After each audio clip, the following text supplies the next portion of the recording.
Welcome to this edition of Locker Room Chat, brought to you by the Shanneman Sports Museum of Tacoma and Pierce County and Rainier Asphalt and Concrete, the #1 asphalt and concrete repair contractor in Tacoma and also the Seattle area. For quality workmanship and top-notch customer service, contact Rainier Asphalt and Concrete at www.rainierasphalt.com. Once again, www.rainierasphalt.com, and let them know that you heard about them on the Locker Room Chat. I'm Jay Strickers, your host this evening, and it's a true honor and a pleasure for me to lead an interview with Tacoma's special guest. And today we're going to interview Tacoma's proudest Texan, Mr. Willie Stewart. Now, we all know Willie as Tacoma's ambassador of goodwill, and he has been an instrumental person in the lives of so many of us who live within Tacoma and Pierce County, especially our school-aged young adults. As we move through our discussion with Willie, we plan to highlight many of the components of this gregarious and oh-so-friendly person, Mr. Willie Stewart. So, Willie, welcome to today's Locker Room Chat. Well, thank you, Jay, and persons involved in putting the program together. I'm really elated and excited about being a part of the Locker Room Chat because of what it can mean to me as well as the greater Tacoma. Amen, Willie.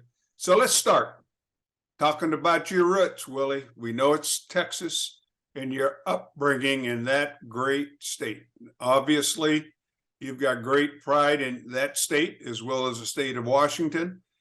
But talk to us a little bit about where that pride comes from. Talk to us about growing up in Texas, which was obviously in a different era than the one that we live in now. So tell us about your family, schools, education, athletics, college, and so forth. Well, thank you. Let me just talk about family first. I'm from a family of 11 children, one union.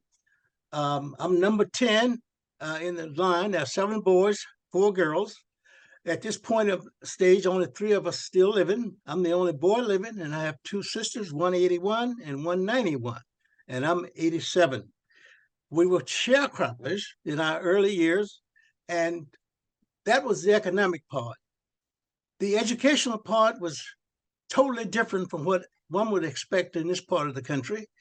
It was total segregation, very clear with names, white in one building, colored in the other building. Everything was separate. The athletic fields, the leagues, the competition, and also facilities. For example, in the school in which I served, it was one building, K through 12, and there was no separate bathrooms. You had to share the same one. That was limited playground, not maintained to the degree. We did not have a good number of electives in our classrooms. We had the basic of English, math, geography, shop, but no foreign language, no music, and no electives, not even PE. Very restricted. But through all of that, I thought that was the only way it was. However, I knew by just walking by the other school in order to get to my school that there was much more in a curriculum than what we were receiving. But that was the way of life. I accepted it fully and moved forth. While there, as far as activities, I was pleasantly pleased to be involved with athletics as an outlet. I served, first of all, as a manager. We call it the water boy for a long time. I did that for many years in elementary school, junior high. Then in high school, I was able to, for the last 3 years, be a part of the football program. And for 2 years of it, be a starter in the football program. We had a relatively good program. We were small because it was my class only had 13 persons in it. And so you can see the size of it. It would be probably a class B up here. But at that time in Texas, the way it was a class A in terms of their classification. Probably the really challenge that was so different. It comes when I moved to Tacoma, rather than when I'm there. Because when I'm there, I make the assumption that's the way the world was, because that's all I saw. But I was honored to be the first one from the family to go to college. So I went to Texas Southern University in Houston, Texas, and the school had only been 7 years old when I entered, and it was an outgrowth of a lawsuit that where it was a mandate to educate for Texas to educate all of its citizens. So they established another state school other than the land grant college of Prairie View. And at the time I was in college, between 53 and 57, we had 2,800 students. Most of the men in there were all veterans from Korea and veterans from World War II. They also were the ones who dominated all athletic programs, football, basketball, track, etc. So I just became a fan of athletics the whole time I was in college. And what made me so excited about it, because I saw some things that were happening in athletics that didn't happen in the other part of the society in terms of the church and clubs and acceptance and an involvement. So that's what excited me in that part of Texas. Upon completion, I had the experience of teaching 1 year in Texas, Yoakum, Texas. I had a chance to be involved with teaching science and math and coaching football, coaching basketball as an assistant, never as a head coach. And that was rich. But in 1958, I responded to the call of Uncle Sam and entered the military, which brought me to Tacoma, Washington. The interesting thing about it, at the end of 2 years, my mother, with a PhD in common sense, said, I don't want you to return to Texas. I love you, but things have changed, and I believe that you'll get a better life since you're close to the president. Her assumption that Washington was Washington, D.C. And I could understand why she didn't have the background for that, because we didn't have newspapers or television or any form of education. And it was here in Tacoma that I've established my roots that really want to talk about, that led me into sports and led me into activities. I started out at Galt Junior High. So Willie, let me come in here just a little bit, okay? Yeah. I just got to ask you a few questions about growing up in Texas, pre-board versus Brown versus the Board of Education, and the old separate but equal. We know what a fallacy that was. How big was the school? You said it was a K-12 school, Willie? Yeah, K-12 school. Yeah. How many students would you say were in the school? Them all, I would say the average class was about 15. So you multiply 12 times 15, that would give you the number, see? And if you go so it'd be about 60 students in the high school, basically. You talked about sports and activities. What sports were available to students in your school? But boys only. Football, basketball, and track. That was it. Yeah. And none of the facilities were equivalent to what the facilities that these white students had. So we had fields that were not maintained, often a lot of injuries on them, scratches on them. We didn't have a gymnasium. We played on dirt with the hanging lights and no nets on the basket, on the goal. So it was totally different in terms of that. And so in May 17, 1954, with the Brown versus Board of Education that pointed out it was not equitable to be separated, slowly changes started. But in terms of the actual complete integration of the schools in Texas, didn't come until about 66, 67, 68. And believe it or not, the first school that did it was Kingsville, only because he paid all the taxes, so he didn't have to pay two separate taxes for two facilities. But anyway, that's so behind. Willie, let me ask you this. What was the persona in your school, or the feeling about this, that your facilities were not up to standard, were not comparable in any way, shape, or form? Was there a sense of injustice? You think you talked about it's just kind of the way it was? It was the way it was. How did the students and your families and your community feel about that? I think it was the way it was among us as students.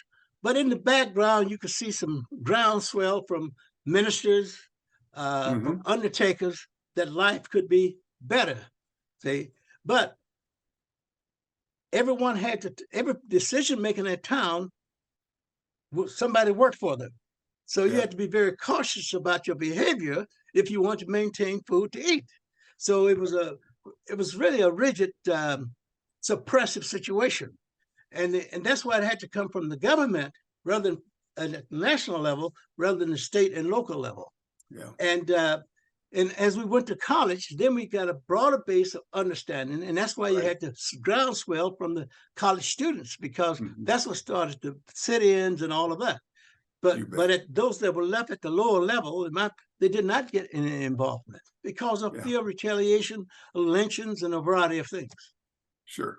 And your mother saw that, knew that, she saw and really felt there was a better way, a better future ahead of you if you were to leave that area and move out here to Washington. Well, that was really generated because I had 4 brothers who served in World War II. And once they completed their service, they never returned to Texas. So that was the first thing. An interesting thing about the 4 brothers, one of them served at Camp Lewis, which is now Fort Lewis. One served at Fort Lawton, and one served at Camp Fairchild, which was in Spokane, and I ended up at Fort Lewis. Unusual for a person from that location to all have that much history of the state of Washington. Good deal. Okay, thank you. Let's go back to what brought you to Tacoma again. Okay, how does a person come from Houston, Texas, all the way out here to Tacoma, Washington? Okay, first of all, I'm stationed at Fort Lewis. My mother said, "Stay where you are." Only thing I knew and had skills for was to be a teacher, and that's all I ever wanted to do, and nothing else.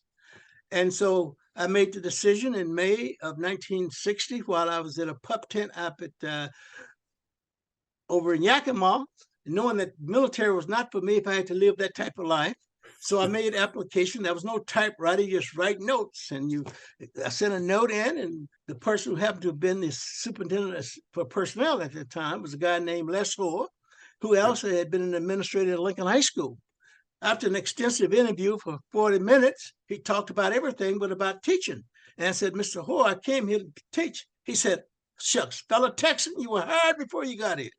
And since you're so sharp in your uniform, I have the principal and assistant principal, Fred Henry and George Miller, on their way to receive you. And you'll be going to Galt Junior High." And from that game, I felt like I was in heaven, just that type of reception. And at that point, it was no limit. And I want to say anything that if I had to give credit that kept me motivated were having Fred Henry and George Miller. Yeah. They were military men. They were firm. A lot of people didn't like them, but to me, it was heaven as compared to what I had been experiencing in Texas. And each one encouraged me to continue your education, to get involved in administration. And Fred Henry said, "I want you to also get involved with sports." And that's how I ended up being an assistant coach in football with Walter Fitzpatrick and at Galt, and Dale Platt in basketball at Galt. And from that, I ended up becoming an assistant principal at Galt, and then assistant principal at Lincoln, then a principal at Lincoln for 9 years before going to the assistant superintendent of personnel.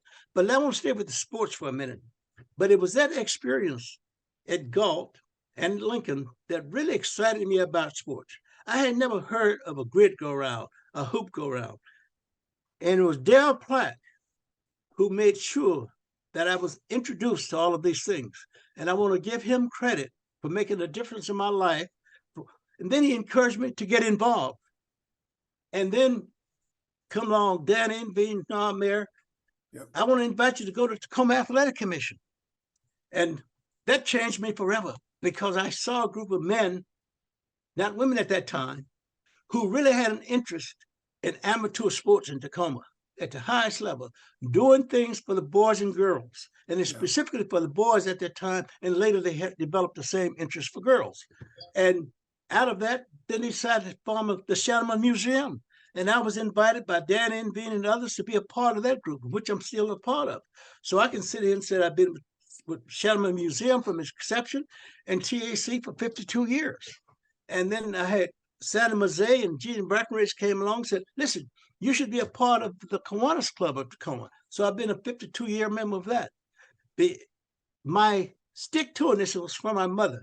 Simply said, whatever you become a part of, if you could really committed to it, then you stay with it, whether it's ups and downs, because that's what you've identified to be with. She says the same thing about marriage, relationships, study. Everything that you decide to be a part of, stay with it. And then she always said something else, that always provide for the rainy day. And that is the biggest thing I ever had. Yeah. So I don't have to worry about finances, things like that. I remember what she said. So Tacoma provided some things that I would have never experienced in Texas at that period of time. Yeah. And so I am grateful. I am simply grateful for the experiences, the opportunity to be involved with athletics here, the opportunity to be involved with the civic government, being a member of the Human Rights Commission, being with Kiwanis for 50 plus years, Boys and Girls Club 50 plus years, Shadowman's Tacoma Athletic Commission with the Athletic Youth Program. All of those things are meaningful to me. And out of those things, I grow and I grow.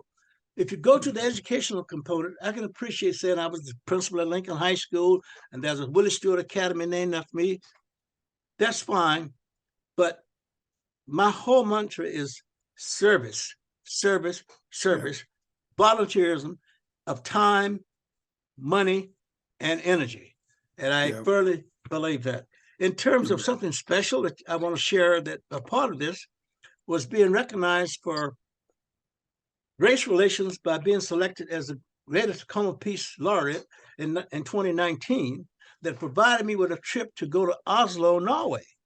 And there I had an opportunity to be a part of the ceremony when the Prime Minister of Ethiopia officially received the award. I had a chance to go into the room to see the pictures of Ralph Bunche, who was the first Black American recognized, and saw Jimmy Carter, Martin Luther King, President Obama, all on that wall, and had a chance to talk to the person who told me all about them. So that was an experience I could never get. Professionally, I had an opportunity to be involved with the highest level of the Association of School Administrators, and that I was the national president of the organization for the year. That took me all across the country. I was the state president for the principals. So there have been no barriers in terms of, from my perspective, in this area. So that's why I'm always excited. So because Tacoma has given more to me than I've given to them. You bet. Because they allowed me to spread my wings. And therefore, I shall never forget that. One other point I want to point out, though, that's very critical, was the military component of it.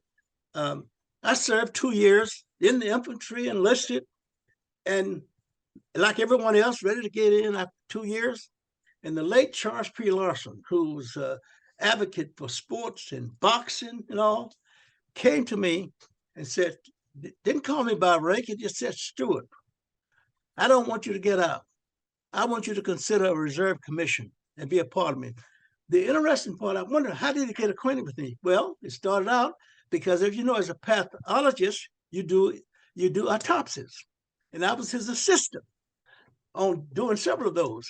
And so he saw my interest in all. And I'm so grateful. One of the best things ever happened to me to end up with a 32-year career, 2 active and 30 in the reserves, in retirement as a rank as a Colonel 06 with the Medical Service Corps.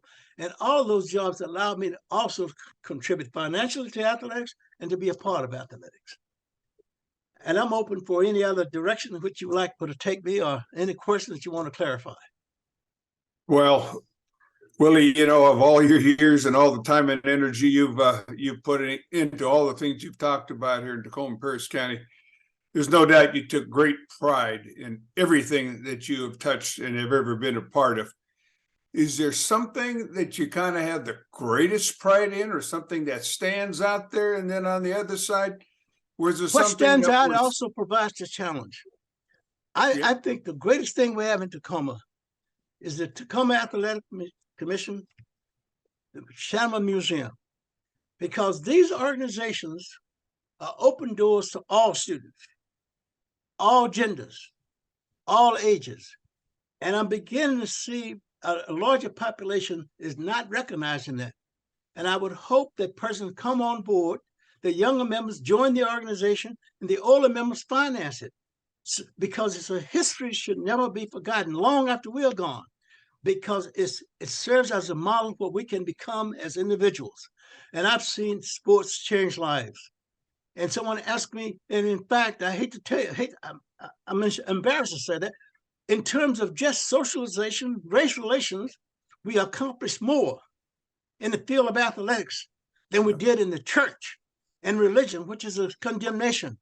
And in fact, when Cunningham, Sam Bam Cunningham, when he died a couple of years ago, and they had his service. Here's what one of the little things lying about his service: that Sam Bunny Cunningham, in 60 minutes of football in Birmingham, Alabama, did more for racial relations in that state than 20 years of struggling by civil rights leaders. That's saying a lot to what it can do. Yeah. And if you're watching sports today, another day, I have to be honest, I have trouble when I watch Baylor and I watch TCU from my perspective when I was there, because I was not able to even go on the campus at Baylor or TCU. And then I watched that basketball team, and I'm thinking that if I didn't know better, I would think it was a historical Black college university based upon the participants on the floor and the changes. But I'm also grateful for the men in athletics who opened those doors. And one of the things about sports I appreciate is what the late Darrell Royal did. On the 25th year of a celebration at one of the state meetings, Joe Washington Jr. was there. Joe Washington's a native of Port Arthur, Texas, but he played at Oklahoma. And Darrell Roy said to him, one of the things I regret is that I didn't use my power and my position as a football coach to offer you a scholarship to keep you in Texas rather than to let you go to Oklahoma. Yeah.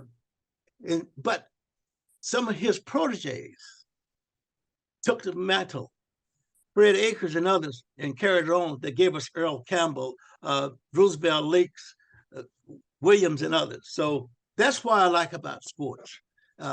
It can change lives. You can see it visibly that you cannot necessarily see in some of the other areas. You bet. In terms of the other thing, I'm involved in the faith community. I've been with First Baptist, which is now Urban Grace, since April of 1963. My mother's whole life was about faith, not just talking about it, but about living. And I saw that in her. In spite of all the suffering, all the challenges, she never had a negative word to say. She always found that which was positive. And she said it was because of her faith and what she believed in. And so each day, I'm reminded of my experiences with her. Yeah. I can also appreciate Sharon because any day that I get up, I have more than my father had in a lifetime financially. I have more clothes in 1 week I can wear that he was able to wear in a lifetime in terms of upper level. So I come from a background of seeing the other side so I can have an appreciation. But what I'm really concerned about is whether my own kids and the grandkids will have that same drive, that same enthusiasm. I've been very fortunate that I have a wife. I had a wife for 61 years. I lost her at the age of 83 on June 18th of 2022. But through that union, we gave birth to a daughter, Colette Stewart, who is now the director of personnel in Tacoma Schools, and Willie Stewart Jr., who had a career in track at Lakes High School, followed up with administration in Puyallup, and he's currently on a special assignment with Mark Brulette, the son of Frank Brulette, doing some special work with Chief Lashai. So I've been very fortunate that I was able to, through the community of Tacoma in this environment, to carry on that my others couldn't do in the state of Texas. So that's why I'm very grateful to be around. You bet. So Willie, I just want to touch a little more here on your faith community, because as you know, when you started at downtown Tacoma Baptist, now it's Urban Grace, a lot of changes in that faith community. A little bit about how faith drives your life and determines the actions and the roles and your commitment to service. Well, one of the things is that being downtown, and I saw the downtown the face of downtown change. And the change was a greater population of persons who were homeless, who had other needs. And I really felt that those of us who are partially whole because of our religion and what we possess, we have an obligation to reach out to those who are less fortunate. And so a group of us came together in 1995, about 6 of us, and said, we must show our faith with action rather than just words. And we made the decision to start a breakfast, what we call the community breakfast. At first, I want to use the word homeless. Why should we insult persons? They're already in trouble. So let's give them a good name. So we just said community, but we know who they were and who came there. And the interesting thing about it, we didn't have a big budget for this, but there was a saint in the church who didn't realize, we didn't know about, who gave us $10,000 to get started. When we consumed that, the heir to the assets gave us another $5,000. Then out of that, we've developed a system to involve members of the church and others to keep it going. And so since 1995, and we even through the pandemic, we were able to provide meals to go. So that faith was driven by the fact that if you see a person in need, if you really have the faith, then you do it. And we're not their own organization. I can't say a great thankful for what they do at the Nativity House and what they do at St. Leo's. Those are all faith-based organizations, rescue mission, that are committed. And I'm committed because I can see the need. And also, as a building principal, you can tell about students who have physical needs. You can tell by the way they react in classrooms. You can tell when you have a big function that's like a prom or something, those who say, I cannot go, or else when it comes time to buy a yearbook, those who cannot afford it, then you recognize the playing field is not the same for everyone because of the economic background.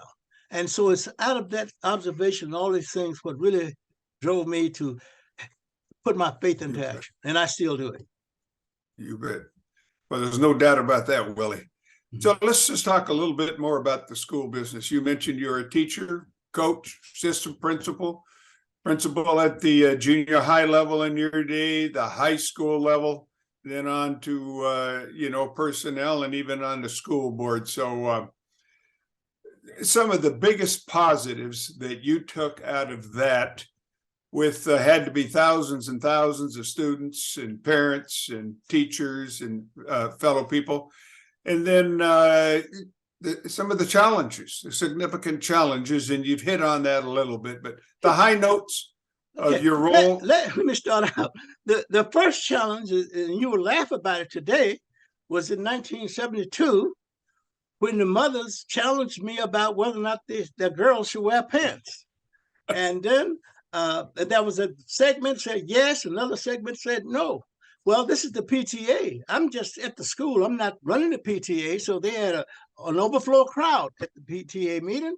And they argued for about 40 minutes. And one of the presidents said, why should we divide ourselves and argue? Let's call on our principal. And I was in the back of the room. And I'm convinced it almost took me an hour to walk 20 feet. And so when I got there, I don't know where it came from. I simply said to them, I don't have an answer. But here's a recommendation I have. Go to the mall and see what the department stores are promoting. That was on a Tuesday night. Wednesday afternoon, late, I'm in the office. One of the persons called and said, Mr. Stewart, you won. I said, what did I win? Well, I always saw girls' pants for the kids to wear. I said, well, I didn't take a position. After that closed it. So the girls wore pants. That was on a Wednesday. The interesting thing happened was the following Monday. I'm in the office, sitting down. I always kept my doors open.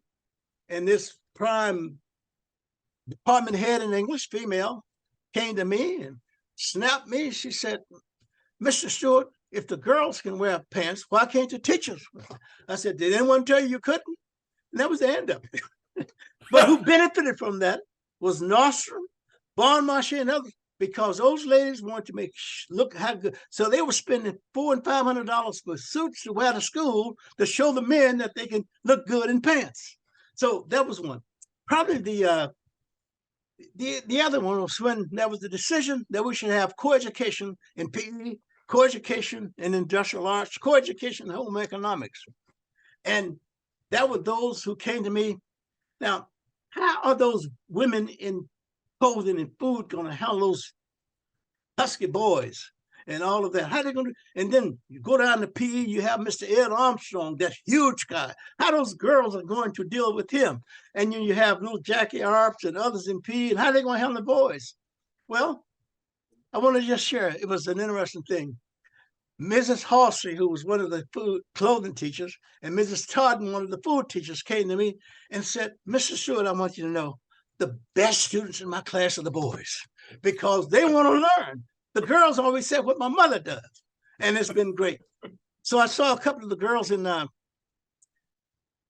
Armstrong class and all that because Ed, is a big guy, tough. And the girls came to me, "Mr. Stewart, he's just a sugar daddy. He loves us. We'd rather have him than to have the lady." So that, those kind of things are there. But also, on the other side, the other challenge too was the inclusion of ethnic activities, your Black Student Union, your recognition of Martin Luther King Assembly, your recognition of Black history. And we worked through that. I had a challenge with some of the African-American students, but we worked it together. And we made it where everyone was included, and it was good for us. But I tell you, the program that really made Lincoln High School go is one program, and that was Dan Watson in track. I saw something happen there that didn't happen in football. It didn't happen in our basketball program, our baseball program. There was a regulation that you could only have dual meets, 2 athletes in an event. Lincoln was loaded with sprinters, loaded with 400-meter runners, but they could only use 2. Some were Black, some was white. And this one, how's Mr. Watson going to handle that? Very easy. Every Wednesday was decision day. They line up, and the first 2 in each event would be the white person. So you never had anyone to complain. Anyone anything. Yeah. Also, with that same attack, everybody came to Lincoln track meet to see the 4x4 because those guys who couldn't participate, they were all able to get into the relays. And we were dominant factors with that, with Keith Tenner, Joel Braggs, and many others. And so I saw some sports do some things to bring people together that I couldn't get. And in fact, and another thing that was a highlight I still remember, when Lincoln was prepared to go to the state tournament that they won in 1975, I decided to have an assembly, and we had a section for the staff and the students. But I went another step, and I took the risk. I invited the principal and the head coach, each of the schools that we had defeated, to come to the gymnasium and make a comment and give a rousing 30-second speech to support Lincoln as they would pursue in the playoffs. And I tell you, that was, in fact, my staff couldn't believe it. Mayor Gordon Johnston, who was former mayor, was a graduate of Lincoln High School, and he came. Danny Bean came from Wilson. All of the coach at Stadium came. Dulesky from Falls. They all McDonald from Mount Tacoma. And it showed not only just what it showed there was that we can do things together, be competitive, and yet respect each other. So those are the kind of things I will never forget. You bet. You bet. So here's another one I want you to respond to a little bit, Willie, because when I was in high school, I know when you were in the early years in administration, it was before Title IX, 50 years ago, 1972 is when our world changed with the inclusion of having all the athletic opportunities for ladies and girls that men always had. So maybe you can talk a little bit about the differences that brought into Lincoln High School, into your sense of, again, kind of overcoming an injustice that we didn't even really know was there once in society. Thoughts on Title IX? Not only was it an injustice, but it also provided an avenue that we didn't have before. For example, before Title IX, the only thing that a female in a school could do for recognition was to be a cheerleader or part of the marching group. Yeah. No other outlet. So that would become very competitive, very divisive when you only can have 6 girls or 8 girls, and there are others who like to be in line to be it. So when we made the decision for sports, the first challenge was really having persons trained to take on that responsibility. So at the very beginning, we did have a few women like Marta Berg, Merle Peterson, who had a long interest in sports, to take on the reins for some of the coaching. But most of the sports were coached by men. But the interesting thing I shall never forget, even when we established the sports for the females, the salary levels for the female coaches were less than the salary for the men coaches. And that was one of the teachers out of Mount Tacoma and one out of Wilson filed a lawsuit. Well, it was a grievance, and it didn't get to the level of the court system, and the district established equal pay. But the interesting thing out there, once it was equal pay, it was amazing the number of men who put in application to coach the girls. And so I started asking them, why is it? Is it just the money? Oh no, females are easier to coach than men. So, so that was side parts. So some interesting things. But I'm so glad now. But even today, well, Bellarmine has females coaching the girls. Lincoln has a male, but some assistants. So we're still in the process of training and bringing the interest up to that, so that can be models. But you must remember the talented female athletes were able to do some coaching, and also some of them did other jobs. So it's a different day. We're still about, in this part of the country, we're still a few years away from having the ground to have the foundation to get more females in it. But I think what we do with, for example, with the tribute to champions, where there's a recognition for the females and what they do, is also a step into hoping that these persons, after their recognition, will take leadership, like Mrs. Templin out at TCC, who was there, or like Kathy Rule out at Charles Wright.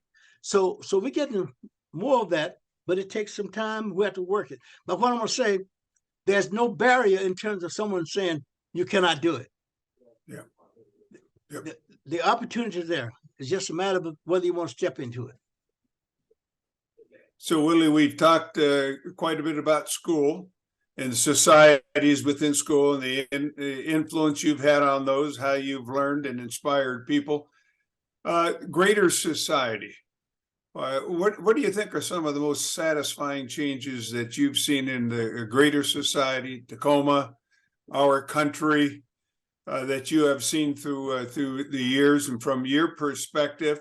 And then maybe a challenge or two that is still out there that's significant that you think we just have to and need to be more concerned with and do better with. So positive changes you've seen in years, Willie, society, and maybe some challenges that are still out there ahead of us. The positive changes has been, first of all, a concerted effort for the inclusion of women and minority in programs, whether it's as teachers, coaches, or the programs.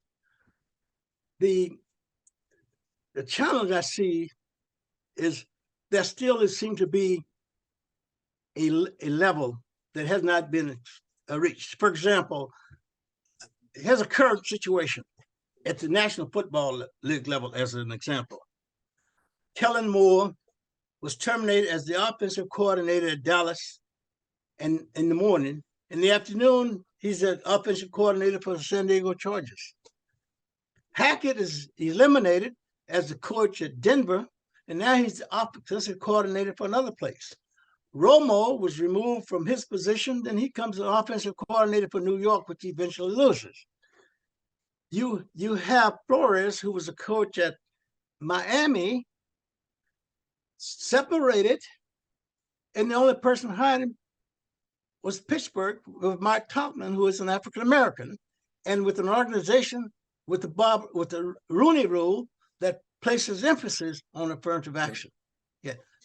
Now, if you heard Doug Williams yesterday saying how the National Football League has been in existence for 103 years, and now we have a Super Bowl with history.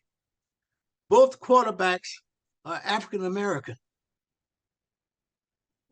The first one to do it was Doug Williams. Only after Ripken was injured that he got a chance to perform. Russell Wilson has quarterbacked the championship. Kaepernick with San Francisco went to the level, they didn't win it. So 32 teams, 2 African-American coaches, 1 Native American, and 1 multiracial. They call McDaniels in Miami multiracial because his father is black, and his mother is white. So at that level, we have to be risk takers to show America. There's no question about it when it comes to who the participants are. See, I can still remember Roosevelt Greer, who was a big-time tackle for the New York Giants. Right after his retirement, there was an extensive interview of him. And here's what he said, that it was a hidden rule for not more than 4 African Americans or blacks to be on the football team. So when they went to spring training and they saw blacks, the ones who were there, am I going to be replaced?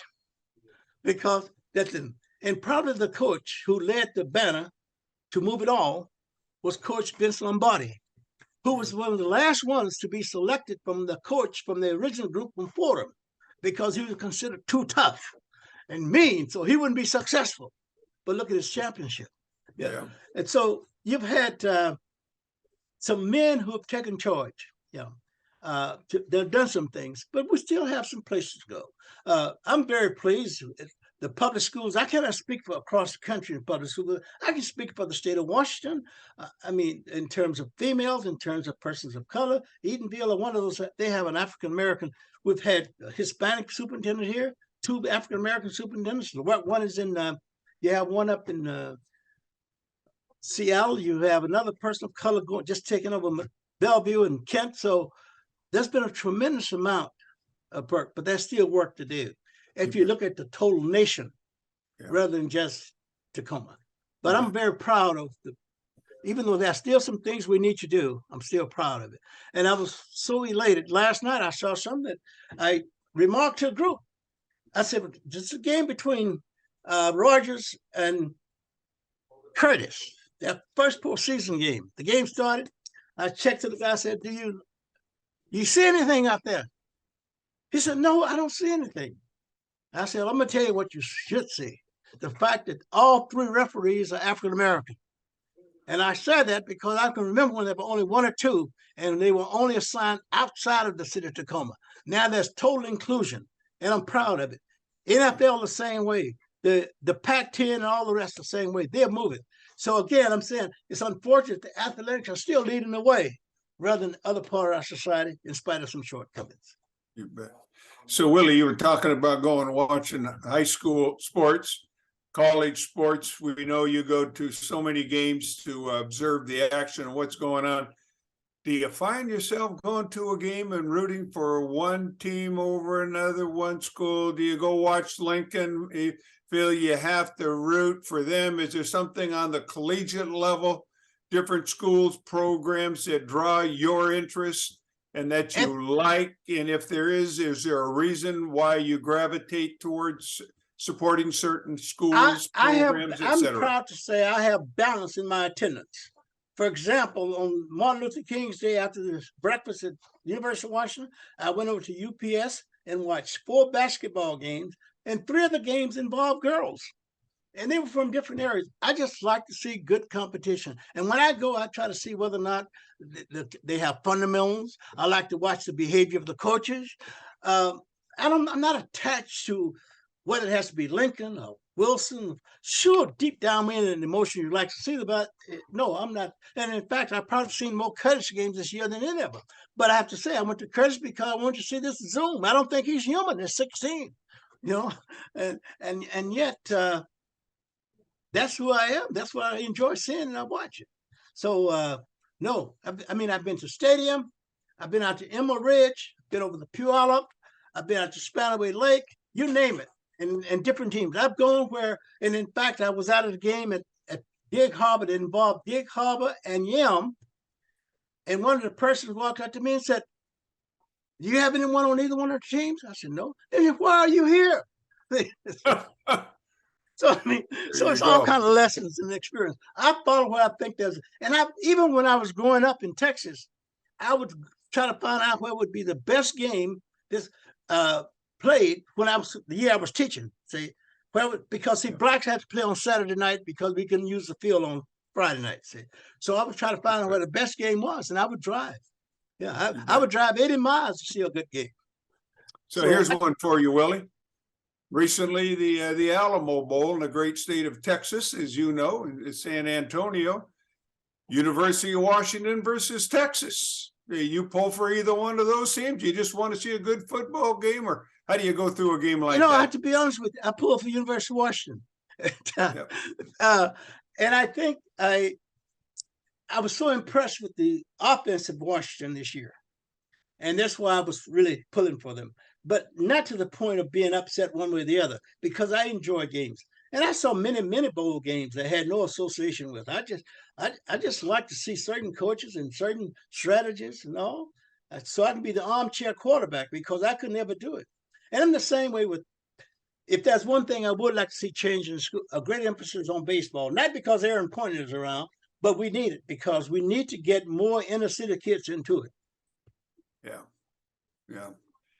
Well, Willie, you've been so involved in the community, still are at the American Cancer Society, your academy you've mentioned, National Football Foundation, Tacoma Athletic Commission, Boys and Girls Club, so many others.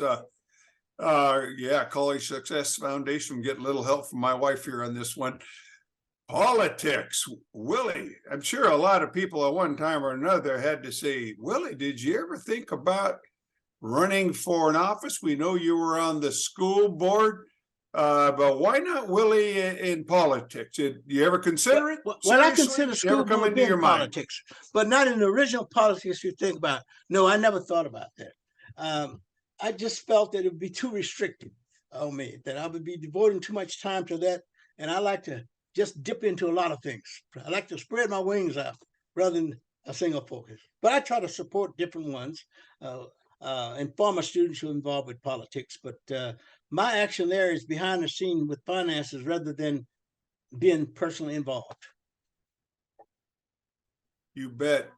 So we've had a good chance to talk and go over a lot of topics. Willie, is there something here that you're thinking, Jay, we haven't covered this topic or that topic? Something else to say here? Think that would be pertinent for us to keep in the locker room chat for people to have access to in all the future years and future generations? I would just reemphasize the need for volunteerism. We cannot have enough money to provide all the services that are needed in any of the programs, but certainly in sports. We need more persons to get up and become basketball officials, football officials. We need a greater number of communities to get on boards and get on committees like the Tacoma Athletic Commission, the Shannon Museum, and even in booster clubs. In other words, we have to show the young people that we care by modeling it, not by talking it. So what I would just want to see greater involvement by the adult community with time and money and skills. Well, thank you, Willie. And speaking for all of us here within Tacoma Pierce County community, that includes the youth of our community here, parents, community members, educators working within our schools. We all owe such an enormous and well-deserved and earned note of sincere thanks and gratitude to you, Willie, for the person that you are and for all that you've accomplished, that you have done through your work and the inspiration you have given to all of us here within the Tacoma Pierce County community, for being the Willie Stewart, again, of Tacoma and Pierce County. Just thank you so much. We are so much a better school district, a better community, a better town because of your presence within it. So thank you, Willie. Thank you. You betcha. For the interview, and have a good day. That concludes today's presentation on the behalf of Rainier Asphalt and Concrete and the Shannon Sports Museum of Tacoma and Pierce County. Once again, I'm Jay Strickers, and thank you for joining us for another edition of the Locker Room Chat. And in closing, with a tip of the hat to Bob Robertson send off and an old Beach Boys song, let's all remember to always and in always be true to your school. Thank you and good evening.